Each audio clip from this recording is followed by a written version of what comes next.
In the harsh deserts of the Old West, where survival demanded every ounce of strength, a lonely cowboy made a choice that defied logic. When he found a dying stranger beneath the merciless sun, he gave away his last provisions without hesitation. It was an act of pure compassion in a land that rarely rewarded kindness. But the next morning, as golden caravans appeared on the horizon, the cowboy would discover that some gestures echo far beyond the moment they're made. This is a story about sacrifice, hidden nobility, and the unexpected ways our choices shape destiny. The sun hung like a copper coin in the cloudless sky, scorching the endless expanse of sand and stone that stretched across the Arizona territory.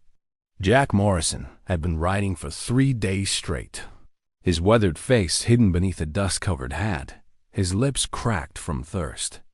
He was a man of few words and fewer luxuries, a cattle herder who had lost his herd to rustlers 2 weeks prior and was now making his way to the nearest town, hoping to find work that would carry him through the winter months.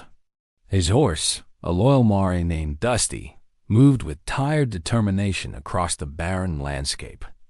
Jack had rationed his supplies carefully, a half canteen of water, some dried beef, and a few biscuits wrapped in cloth. It wasn't much, but it was all that stood between him and the unforgiving desert. He had learned long ago that in this land, preparation meant survival, and carelessness meant death. As the afternoon heat reached its peak, Jack noticed something unusual in the distance, a dark shape lying motionless near a cluster of rocks. At first, he thought it might be a dead animal, but as he drew closer, his heart sank.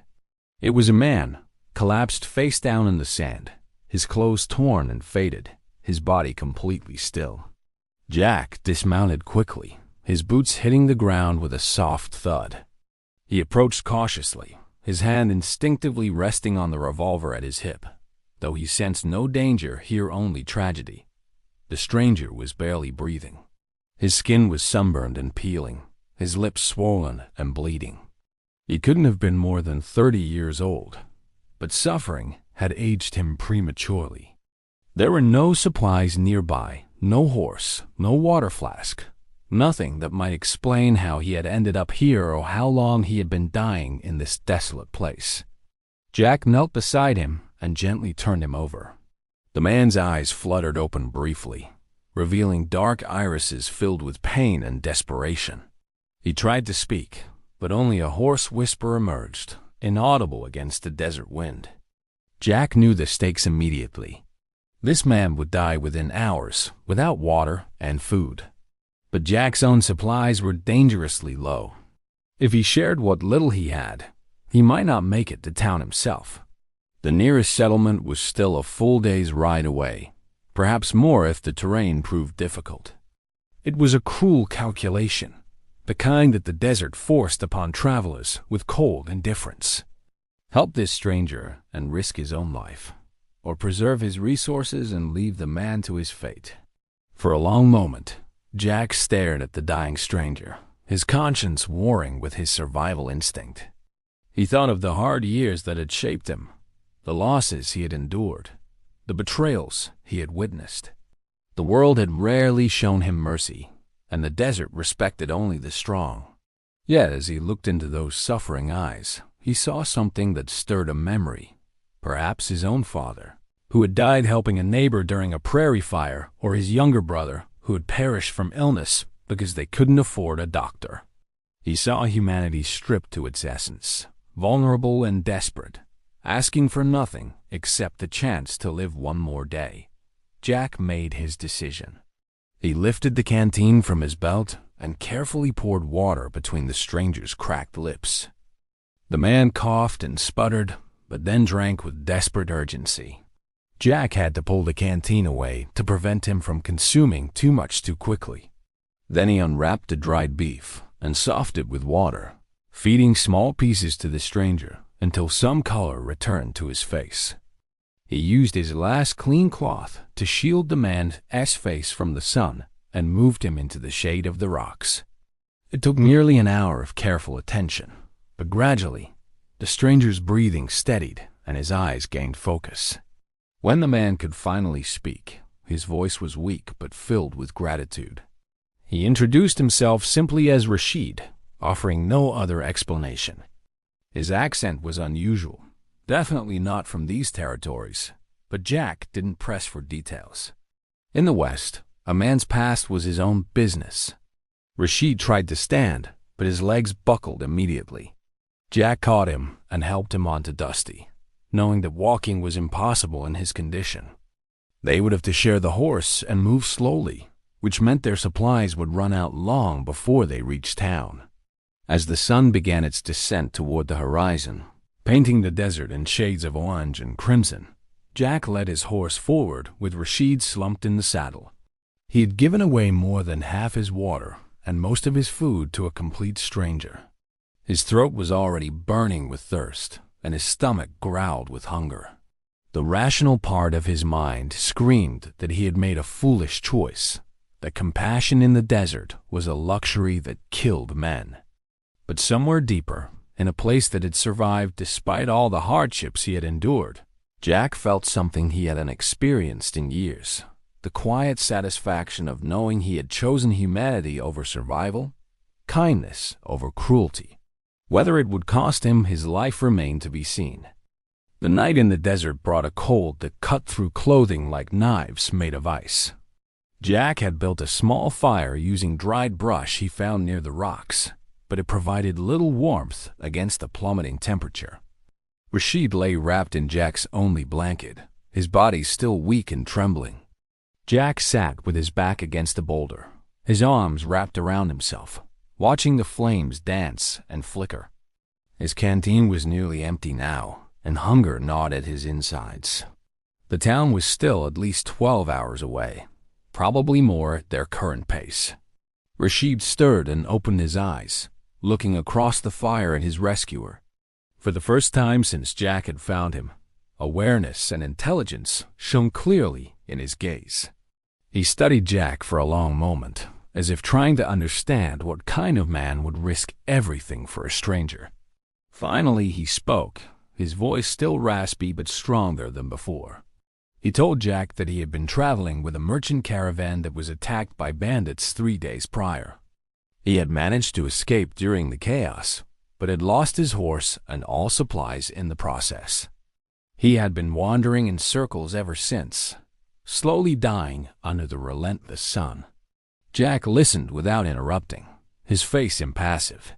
Stories of bandit attacks were common in these territories, and Rashid's tale was sadly typical.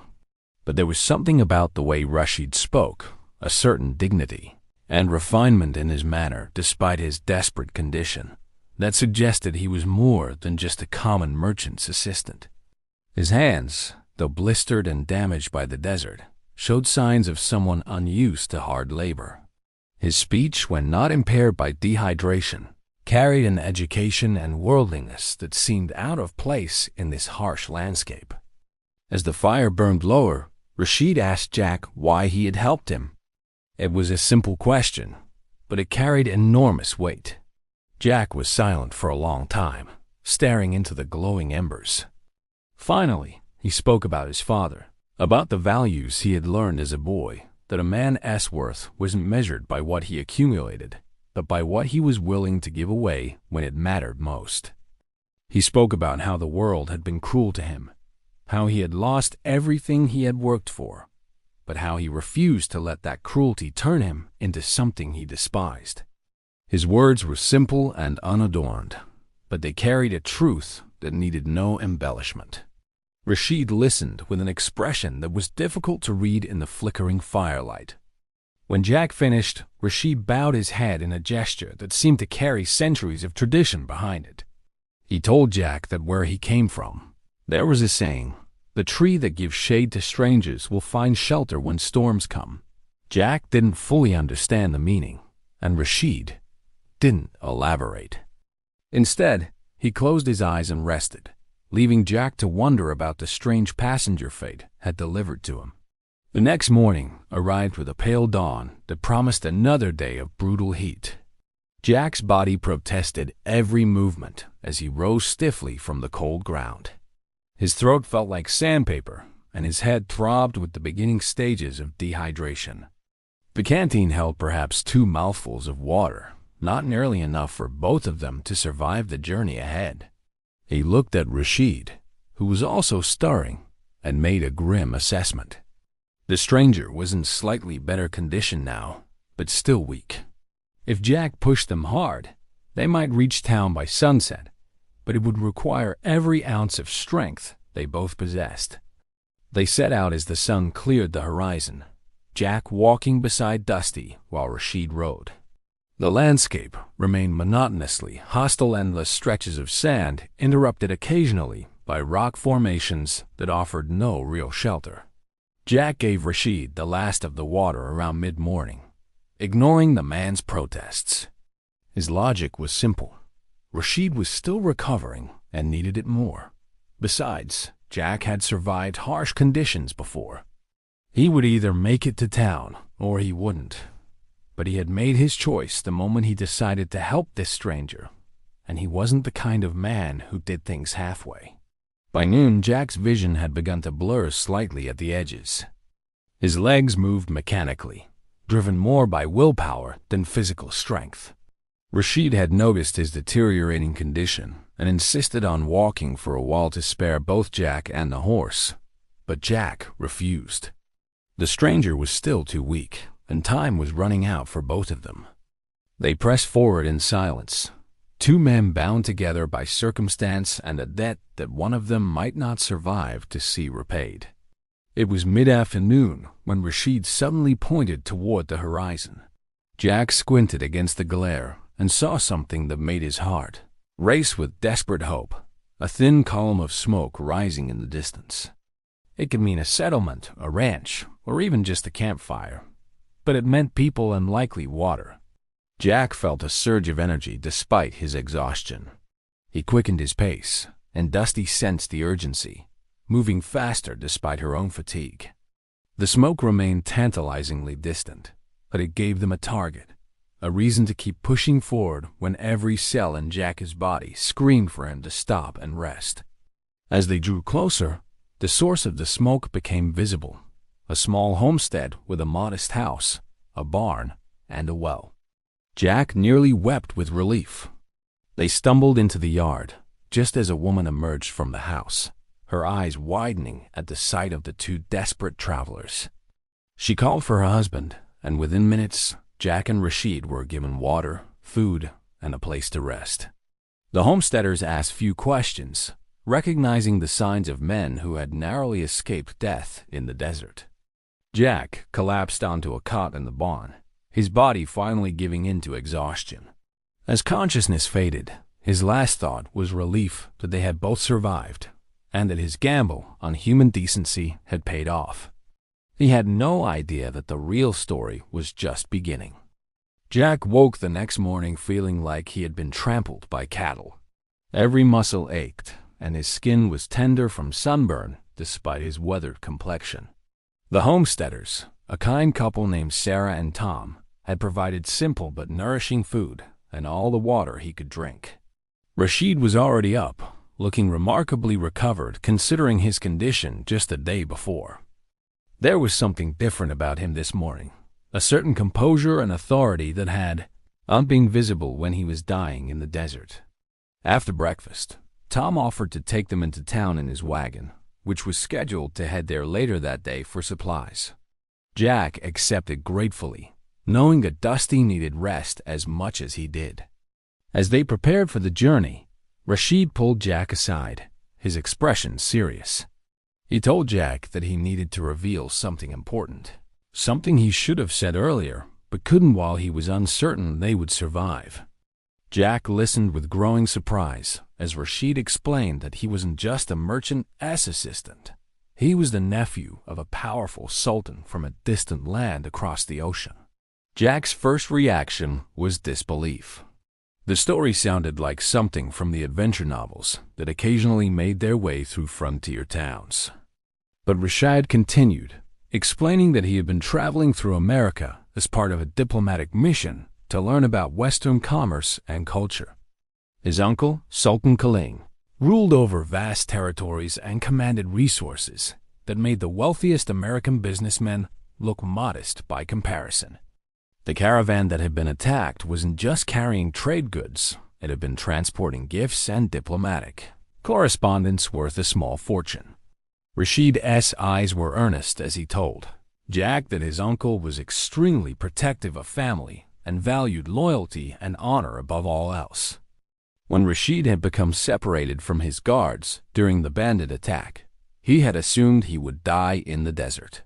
He had made peace with that fate until Jack appeared. Now, Rashid explained, he was honor-bound to repay the debt he owed to his rescuer. He asked Jack for his full name and the location of his home, promising that this information would be important in ways Jack couldn't yet imagine. Jack was uncomfortable with the conversation. He hadn't helped Rashid expecting payment or reward. He had done it because it was the right thing to do. He told Rashid as much, saying that no debt existed between them and that each man should go his own way once they reached town. But Rashid shook his head firmly. In his culture, he explained, a life debt was sacred and eternal. Whether Jack acknowledged it or not, their fates were now intertwined. Jack finally provided his information, more to end the awkward conversation than because he believed anything would come of it. He had a small ranch about 30 miles north of town, or rather, he had owned one before the rustlers took everything. He wasn't even sure he would return there. The wagon ride to town was uneventful. Tom entertained them with local gossip and stories, while Sarah packed them a generous bundle of food for their journey ahead. When they arrived at the dusty main street of Redemption Ridge, a small but growing frontier town, Rashid insisted on going immediately to the telegraph office. Jack waited outside, his skepticism growing. The whole story seemed increasingly fantastic, sultans and diplomatic missions and life debts. It was probably just the delirious fantasies of a man who had nearly died, stories he told himself to cope with his ordeal. But when Rashid emerged from the telegraph office, his face was set with determination. He told Jack that he had sent word to his people about his location and condition. Within a few days, representatives from his uncle's household would arrive to escort him safely home. Then Rashid did something unexpected. He bowed deeply to Jack, a gesture of profound respect, and said that this was not goodbye, but rather a brief parting. Jack would see him again soon, under very different circumstances. Then, before Jack could respond, Rashid pressed something into his hand, a small medallion of intricate design, made of gold and bearing symbols Jack didn't recognize. He told Jack to keep it safe, that it would serve as proof of their connection when the time came. Jack stood in the dusty street, holding the medallion and watching as Rashid arranged for lodging at the town's modest hotel. Part of him wondered if the whole thing was an elaborate fiction, if the medallion was just a trinket and the promises empty words spoken by a man trying to repay kindness he couldn't afford to acknowledge he needed. Another part of him, the part that had survived all these years by trusting his instincts about people, sensed that Rashid was telling the truth. That night, Jack secured a room at the boarding house and lay awake long into the darkness, turning the medallion over in his fingers and wondering what he had set in motion when he chose to save a dying stranger in the desert. The next morning, Jack prepared to leave Redemption Ridge and return to what remained of his ranch. He had earned a few dollars doing odd jobs around town and had enough supplies to make the journey home. He stopped by the hotel to say goodbye to Rashid, but the clerk told him that several well-dressed men had arrived at dawn and had departed with Rashid in a fine carriage heading east. They had left no message. Jack felt a strange mixture of relief and disappointment. Relief that Rashid was safe with his people, and disappointment that the fantastic story seemed to be ending as anticlimactically as most frontier tales did. He saddled Dusty and headed north toward home, putting the entire episode behind him. Or so he thought. Jack's ranch, if it could still be called that, was in worse condition than he remembered. The small cabin's door hung crooked on its hinges. The corral fences had collapsed in several places, and weeds had overtaken what used to be his modest vegetable garden. The rustlers had taken his cattle, his savings, and nearly his spirit. As he surveyed the damage in the golden light of late afternoon, Jack felt the weight of starting over pressing down on him. He was in his early 40s now, not old by any means, but not young enough to rebuild from nothing without feeling the burden of it. He spent the next few days doing what he could with limited resources. He patched a cabin roof, repaired the most critical fence sections, and tried to inventory what he might salvage. His nearest neighbors, the Carson family, stopped by to check on him and shared some food, but they had their own struggles. Everyone in this territory was hanging on by their fingernails, trying to carve out a living from land that fought them every step of the way. Jack appreciated their kindness, but knew he couldn't rely on charity. He needed work, needed money, needed a plan beyond simple survival. On the third evening after his return, as Jack sat on his porch, watching the sun set over the distant mountains, he found himself thinking about Rashid. The whole encounter had taken on a dreamlike quality in his memory. Had he really saved a sultan's nephew? Had those promises of repayment been sincere, or just the grateful words of a man in shock? Jack pulled the golden medallion from his pocket and examined it in the fading light. It was certainly real, certainly valuable, but he couldn't bring himself to sell it. Something about it felt important, like a connection to something larger than his small struggles in this forgotten corner of the world. The next morning brought a change that Jack could never have anticipated. He was working on repairing the barn door when Dusty suddenly raised her head, ears perked forward. Then Jack heard it too, the sound of multiple horses approaching, but different from the usual rhythm of ranch horses. These moved with coordinated precision, like a military unit. Jack grabbed his rifle and moved to a position where he could see the approaching visitors, without being immediately exposed. What emerged from the morning haze was unlike anything Jack had ever seen in all his years on the frontier. 6 horses, magnificent Arabian stallions with coats that gleamed like polished metal, pulled an ornate caravan that looked like something from an illustrated book about faraway lands. The caravan itself was decorated with flowing fabrics in deep crimsons and golds, with intricate patterns that caught the sunlight and made the entire procession shimmer like a mirage. Behind it came 3 more similar caravans, each as elaborate as the first, and flanking them all were riders in white robes with colored sashes, carrying themselves with the bearing of elite guards. Jack lowered his rifle, his mind struggling to process what he was seeing. The lead caravan stopped about 50 yards from his cabin, and a tall man in elegant robes stepped down with fluid grace.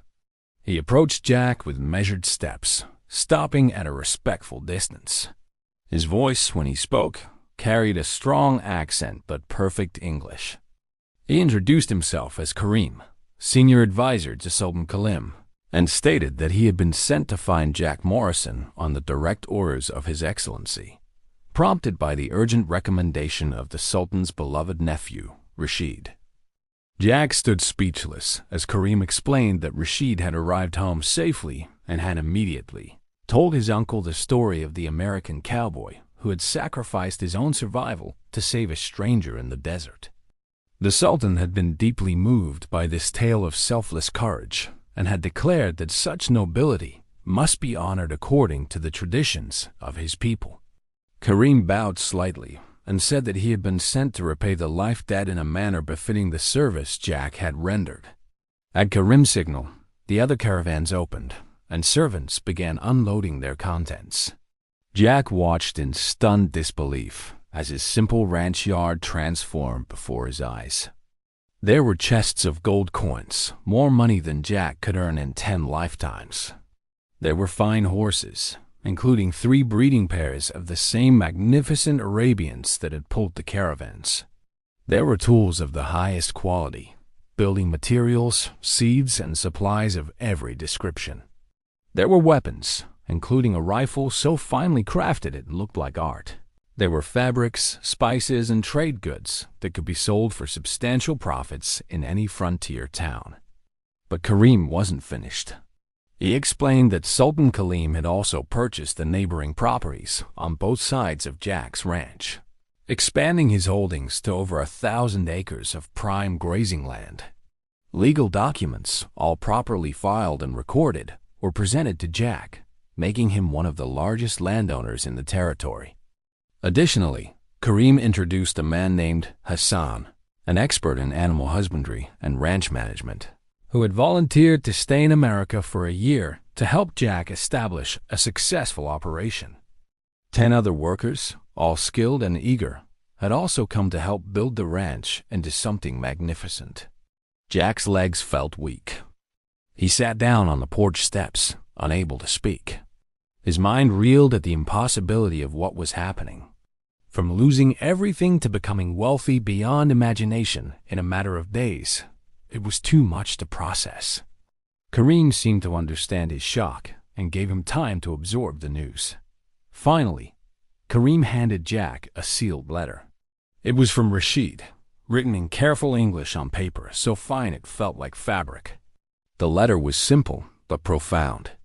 Rashid wrote that some acts of kindness echo across continents and cultures, that what Jack had done in the desert had restored Rashid's faith in humanity at a moment when he had nearly lost it forever.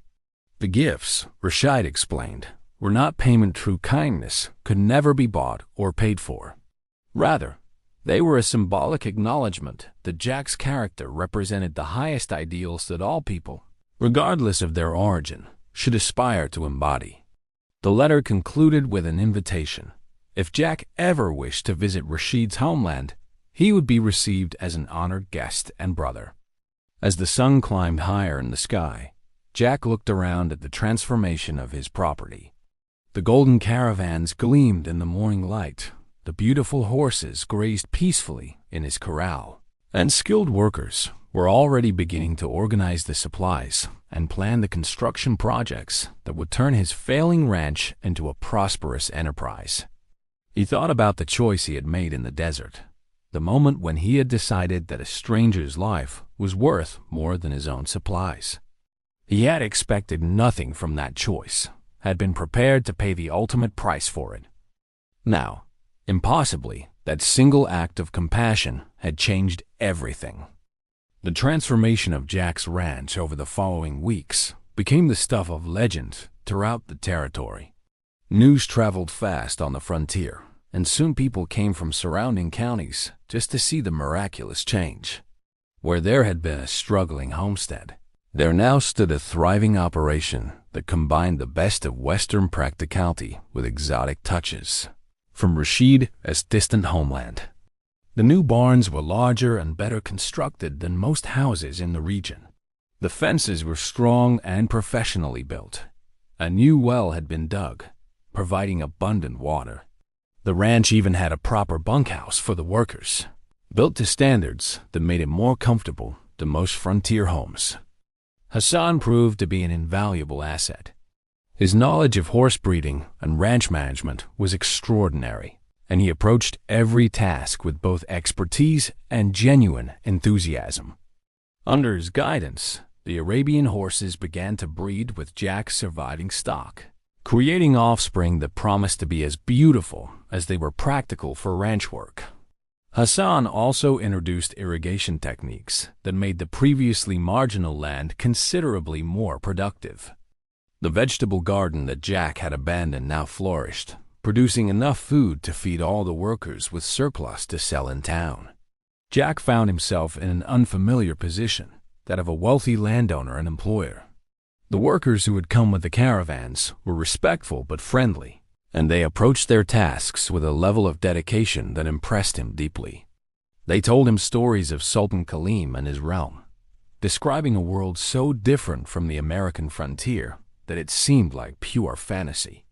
Yet here they were, proving that the connection between two vastly different cultures could be bridged by something as simple and profound as one man helping another in desperate need. The impact on Redemption Ridge was almost as dramatic as the change to Jack's ranch. With his new resources, Jack became a major customer for local businesses, purchasing supplies, hiring craftsmen, and generally injecting significant money into the struggling frontier economy. The bank president, who had refused Jack a loan just months earlier when he had lost his cattle, now visited regularly with investment opportunities. The town mayor suggested Jack consider running for territorial council. Jack politely declined. Politics had never interested him, and he remained uncomfortable with his newfound prominence. But not everyone celebrated Jack's good fortune. Cade Brennan and his brothers, the rustlers who had stolen Jack's original herd, heard about the dramatic change in Jack's circumstances. They were known troublemakers, violent men who had avoided prosecution through intimidation and carefully maintained alibis. Cade saw Jack's wealth as an opportunity and began planning to take a substantial share of it through extortion or outright theft.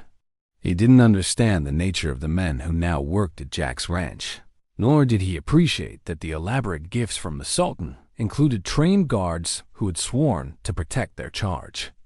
The confrontation came on a hot afternoon 3 months after the caravans had arrived. Cade and 6 of his men rode onto Jack's property with weapons visible, expecting to intimidate the lone cowboy who had once been their easy victim. Instead, they found themselves facing Hassan and 4 other workers who moved with the calm confidence of trained warriors.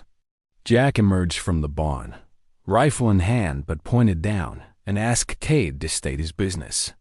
Cade made vague threats and demands, but his voice lacked conviction as he realized this was no longer the vulnerable target he remembered. Hassan stepped forward and spoke in a quiet but firm voice.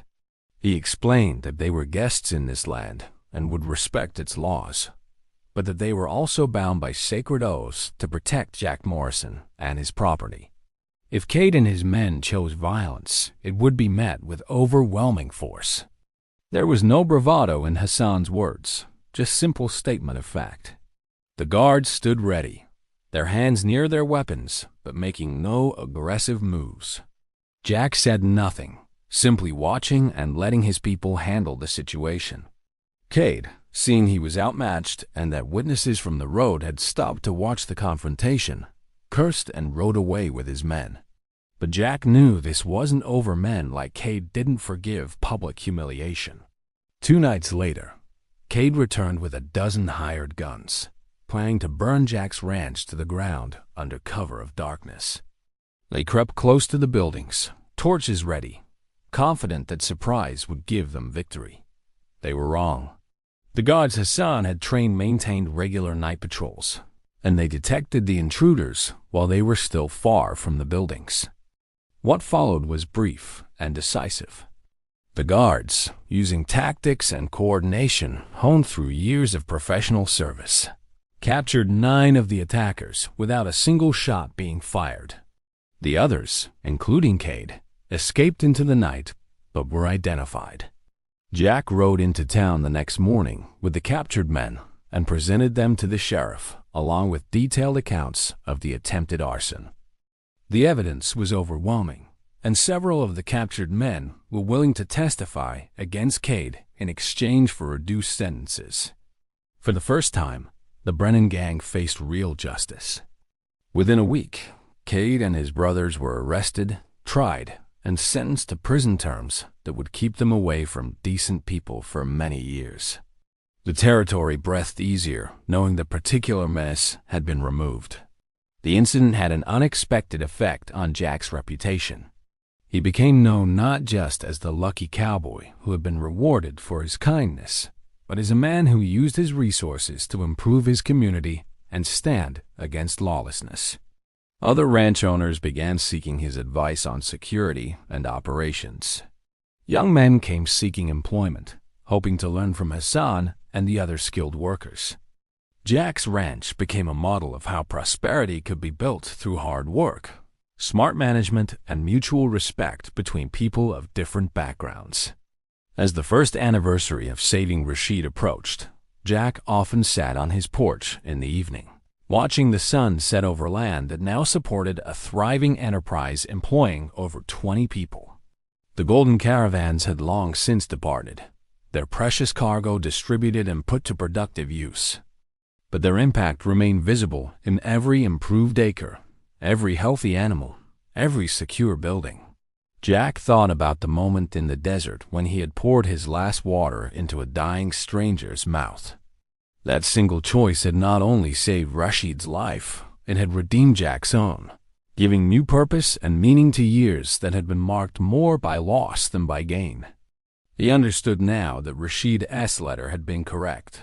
True kindness created ripples that spread far beyond the initial act, touching lives and changing destinies in ways that could never be predicted or measured. Spring arrived with unusual gentleness, bringing rains that turned the territory green and filled the creeks to overflowing. Jack's ranch had survived its first winter under the new management, and the results exceeded even Hassan's optimistic projections. The herd had grown substantially through careful breeding and smart purchases. The horses, particularly those with Arabian blood, were attracting buyers from across the Western territories and even from as far away as California. The ranch was not just successful. It was becoming legendary. One morning, as Jack was working with a particularly spirited young stallion in the corral, Hassan approached with news that a special visitor had arrived. Jack looked toward the main house and saw a familiar figure standing beside an elegant carriage, Rashid. Looking healthy and prosperous, dressed in fine clothes that managed to be both exotic and practical. Jack dropped the training lead and walked quickly to greet his friend, a genuine smile spreading across his weather-beaten face. The two men embraced warmly, the class and cultural differences that might have separated them completely irrelevant in light of what they had shared. Rashid had traveled for nearly 2 months to make this visit, bringing with him gifts of friendship rather than obligation, books, musical instruments, artworks, and spices that would bring flavors of his homeland to this distant frontier. But the real gift was his presence. Over the next 2 weeks, Rashid stayed at the ranch, working alongside Jack during the days and sharing stories during the evenings. He met the workers who had come from his uncle's service, praising them for their dedication. He examined every aspect of the ranch operation, offering suggestions from his own family's extensive agricultural experience. He rode the horses, mended fences, and even helped with the spring branding, insisting on experiencing the full reality of Jack's life.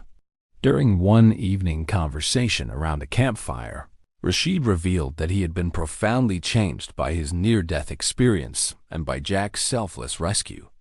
He had returned home with new perspectives about what truly mattered, about the superficial nature of social rank, and about the universal qualities that defined human nobility. These insights had influenced his uncle as well. Sultan Kaleem had been so moved by Rashid's transformation that he had established a program in his realm to honor and support those who demonstrated exceptional kindness and courage, regardless of their social position.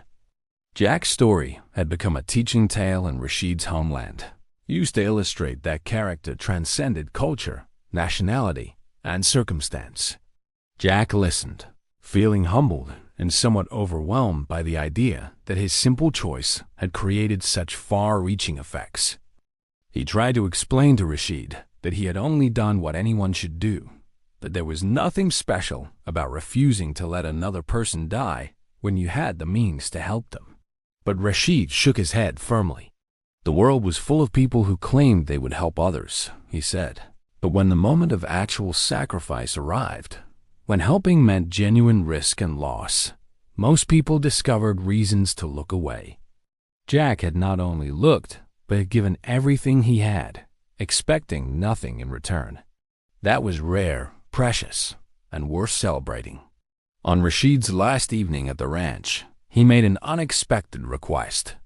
He asked Jack if he would consider visiting his homeland, not just for a brief diplomatic journey, but for an extended stay of several months. Sultan Kaleem wished to meet the American cowboy who had saved his nephew's life, and Rashid himself wanted to return the hospitality Jack had shown. More than that, Rashid believed that Jack's practical wisdom and ethical approach to business could help reform some of the trading practices in their realm, bringing fairness to systems that had grown corrupt over generations. It was a serious request, one that implied trust and respect that went far beyond the original life debt. Jack was torn. The ranch was thriving, but still needed his attention. The workers were skilled, but looked to him for leadership and final decisions. His roots were in this land, in the American West that had shaped him through hardship and perseverance. Yet there was also a pull toward adventure, toward seeing the wider world, toward understanding the culture that had produced men like Rashid and Hassan. After a long silence, Jack made his decision. He would go, but only for 3 months and only after ensuring the ranch would be properly managed in his absence. Hassan would take charge, and a trusted foreman named Carlos, who had proven himself repeatedly over the past year, would serve as second in command. 6 weeks later, Jack found himself on a ship crossing the Atlantic Ocean, beginning a journey that would take him literally to the other side of the world. The voyage was unlike anything he had experienced, introducing him to people from dozens of nations, foods he couldn't have imagined, and perspectives that challenged his assumptions about how life could be lived. Rashid traveled with him, serving as translator, guide, and friend. They talked for hours about philosophy, about justice, about the responsibilities that came with power and wealth, about the different ways cultures approach the fundamental questions of human existence. When they finally reached Rashid's homeland, Jack was overwhelmed by the beauty and complexity of a civilization that had flourished for thousands of years. He met Sultan Khalim, a man of remarkable wisdom and genuine warmth, who treated Jack not as a foreign curiosity, but as an honored guest and respected colleague. Jack spent 3 months touring the realm, learning about trade systems, agricultural methods, and social structures vastly different from anything in America. He offered his own observations and suggestions, which were received thoughtfully and, in several cases, actually implemented.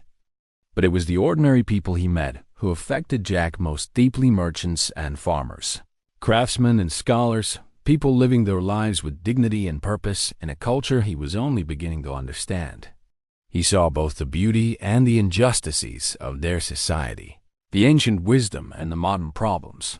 But it was the ordinary people he met who affected Jack most deeply: merchants and farmers, craftsmen and scholars, people living their lives with dignity and purpose in a culture he was only beginning to understand.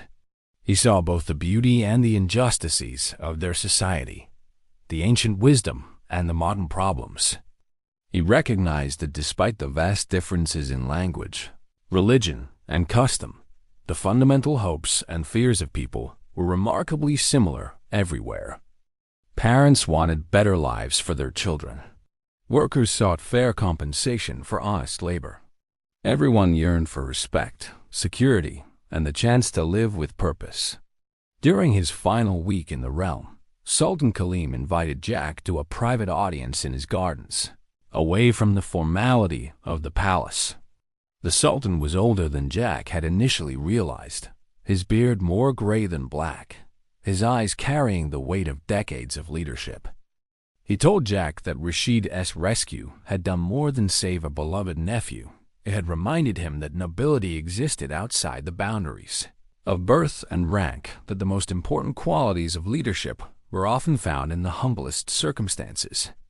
He confessed that he had been struggling with how to reform certain aspects of his realm's governance, how to challenge entrenched corruption without causing instability. Jack's presence, his straightforward observations unburdened by political considerations, had provided unexpected clarity. The Sultan then made an extraordinary offer. He asked Jack to consider becoming an official advisor on Western affairs, to serve as a bridge between their two worlds, facilitating trade and cultural exchange that would benefit both regions. The position would come with substantial compensation, diplomatic status, and the resources to travel freely between America and the Sultan's realm. It was an honor that few outsiders had ever been offered, a role that could shape history. Jack was stunned and deeply moved by the trust implied in such an offer. Yet, even as Jack recognized the magnitude of what was being offered, he knew his answer. He explained to the Sultan that he was honored beyond words, but that his heart remained in the American West on the ranch that represented not just land and animals, but a life he had built from nothing with his own hands. He was a simple man, he said, uncomfortable with diplomatic roles and far more suited to working with horses than negotiating between nations. But he made a counter-proposal. He would serve as an informal friend and consultant, someone both the Sultan and Rashid could write to for honest perspectives, and he would facilitate trade connections between their realm and the American territories, ensuring both sides benefited fairly from commercial relationships. Sultan Kaleem smiled with an expression that suggested he had expected this answer and respected it deeply. He accepted Jack's counter-proposal and blessed him with traditional words that Rashid later translated, "May your path always lead you home, and may home always welcome your return." The Sultan gave Jack final gifts, not gold or jewels, but carefully chosen items that represented their friendship. A beautifully illuminated book of poetry, a compass that had belonged to the Sultan's own father, and a letter of introduction that would grant Jack diplomatic protection anywhere merchants from their realm conducted business. The journey back to America felt both longer and shorter than the voyage out. Jack carried with him not just physical gifts, but transformed perspectives about the world and his place in it. He had left as a frontier rancher who had experienced an extraordinary stroke of fortune. He returned as something more complex, a man who had walked in multiple worlds and understood that the boundaries people drew between cultures were far more permeable than most believed. He had seen that kindness, courage, and integrity were recognized and valued in vastly different societies, that these qualities transcended the superficial differences that often divided humanity. When Jack finally rode up to his ranch on a clear autumn afternoon, he found it even more prosperous than when he had left. Hassan and Carlos had managed brilliantly in his absence, and the workers greeted his return with genuine celebration. That evening, as the sun painted the sky in shades of orange and purple, Jack stood on his porch and looked across land that had been transformed by a single act of compassion in a desperate moment. The ranch now supported dozens of families, contributed to the local economy, and stood as proof that success built on ethical foundations could endure. Over the following years, Jack maintained his correspondence with Rashid and Sultan Kaleem. The letters that crossed continents became the foundation for trading relationships that brought prosperity to both regions. Arabian horses continued to arrive, improving livestock quality throughout the Western territories. American innovations in ranching and agriculture found their way to the Sultan's realm. Young men from both cultures arranged exchange visits, learning from each other and building connections that transcended their differences. Jack never married, though several suitable women showed interest in the prosperous rancher. He had discovered that his purpose lay not in building a traditional family, but in creating something larger, a model of how different peoples could work together productively, how wealth could be used to lift entire communities, how a single choice made in a moment of crisis could generate ripples of positive change that spread far beyond any individual life. His ranch became a training ground for young workers who went on to establish their own successful operations, spreading the principles of fair treatment, cultural respect, and ethical business practices throughout the growing Western territories. When Hassan finally returned to his homeland after 5 years of service, it was with reluctance and only after Jack insisted that he had learned everything Hassan had to teach and was ready to manage alone. They parted as brothers, with promises to remain in contact and with Hassan carrying Jack's recommendation to serve in Sultan Kaleem's agricultural ministry. Hassan's position there allowed him to implement many of the innovations they had developed together on the American ranch. improving food production and prosperity across the Sultan's realm. As Jack grew older, his hair turning gray and his movements becoming slower, he often reflected on the desert day that had changed everything. He had been 42 years old when he found Rashid dying in the sand, middle-aged, broke, and facing a future that seemed to promise only continued struggle. Now, approaching 60, he was respected throughout the territories, financially secure, and satisfied with a life that had mattered not just to himself, but to many others. Young people came to interview him, wanting to hear the story of the golden caravans and the stranger who had transformed a failed ranch into a legend. Jack always told the story honestly, emphasizing not the miraculous reward, but the simple choice at its heart. He explained that he had not helped Rashid expecting anything in return, that the true reward had been knowing he had remained true to his principles, even when it would have been easier and safer to walk away. The gold, the land, the horses, the prosperity, these were extraordinary and changed his external circumstances dramatically. But the real transformation had been internal. The confirmation that living according to your values, even when it cost you dearly, was the only path to genuine self-respect. On a spring morning in his 62nd year, Jack received word that Sultan Kaleem had passed away peacefully, surrounded by family. Rashid, now leading the realm as its new sultan, sent a heartfelt letter describing his uncle's final days and expressing gratitude for the friendship Jack had shown them both. He wrote that among his uncle's final instructions had been a request that Jack Morrison be remembered in the official histories of the realm as the American who taught us that nobility resides in choices, not in birth. Jack wept when he read those words, honored beyond measure that a simple cowboy from the frontier had earned such recognition from a wise ruler of an ancient civilization. That evening, Jack sat on his porch with the medallion Rashid had given him so many years ago, turning it slowly in the fading light. He thought about the journey his life had taken, about the unexpected ways that single moments of decision could reshape entire destinies. He had saved one life in the desert, expecting nothing, and that choice had created a cascade of positive change that had touched thousands of lives across 2 continents. It had brought prosperity to his ranch, reforms to a distant realm, and connections between cultures that continued to strengthen and grow. As the stars began to appear in the darkening sky, Jack understood with absolute clarity that the greatest treasure he had received was not the gold or the land or any of the material gifts. It was the knowledge that one person's choice to help another, made without calculation or expectation of reward, could matter profoundly. It was the confirmation that in a world often dominated by cruelty and selfishness, simple human kindness remained the most powerful force for change.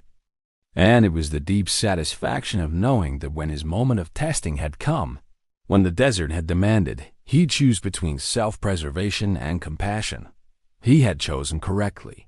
The story of the cowboy and the golden caravans became a legend told around campfires and dinner tables throughout the Western territories and beyond. Parents told it to children as an example of doing right even when it cost you everything. Preachers used it in sermons about the rewards of virtue. Businessmen cited it when discussing the importance of ethical behavior in commerce. And in a distant land across the ocean, it was recorded in official histories as a testament to the universal nature of honor and the bonds that could unite people separated by language, culture, and thousands of miles. Jack Morrison lived to see his 71st birthday, passing peacefully in his sleep after a full day of work on the ranch he loved. His funeral was attended by hundreds of workers whose lives he had changed, neighboring ranchers he had helped during hard times, merchants whose businesses had prospered through his fair dealings, and even a delegation from the new Sultan Rashid, who sent a magnificent tribute honoring the man who had saved his life and changed his world. They buried Jack on a hill overlooking his ranch, with a simple stone marker that bore his name, his dates, and a single line in 2 languages. He chose compassion when the desert demanded sacrifice. The ranch continued under new management, maintained according to Jack's principles by workers who had learned from his example. The trading relationships he had fostered between America and Sultan Rashid's realm continued to flourish, bringing prosperity to both regions. And the story of what happened when a lonely cowboy saved a dying stranger continued to be told, reminding each new generation that the choices we make in our most difficult moments define not just our own character, but can ripple outward to change the world in ways we can never fully predict or measure. In the end, Jack Morrison's legacy was not the wealth he had accumulated or the land he had owned, but the simple, powerful truth he had lived, that kindness given freely, without expectation of return, is never wasted, and that a single act of compassion can echo across continents and generations, creating light in places the giver might never see.